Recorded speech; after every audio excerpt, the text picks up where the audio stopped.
మహనీయులే మెచ్చుకుంటే నువ్వు కాదంటే ఎంత, మహాత్ములే మెచ్చుకుంటే నువ్వు కాదంటే ఎంత, మహనీయులే మెచ్చుకుంటే నువ్వు కాదంటే ఎంత, మహాత్ములే మెచ్చుకుంటే నువ్వు కాదంటే ఎంత.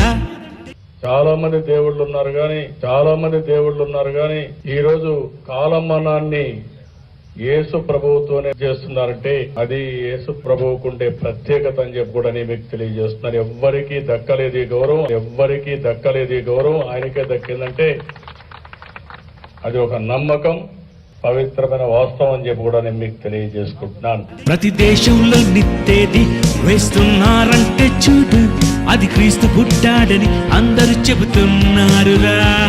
ప్రతి దేశంలో నిక్కాలం లెక్కించాలంటే చూడు, క్రీస్తు పూర్వము క్రీస్తు శకం అంటున్నారురా. లోకమంతా గుర్తించినది ఒకే ఒక్కడు, అతనిలాగా బ్రతకలేదు భూమిలో ఏ ఒక్కరు. అతనికున్న అభిమానులు మహనీయులకెవరికి లేరు. మహనీయులకు మార్గదర్శి క్రీస్తే, మానవులందరి మధ్యవర్తి క్రీస్తే.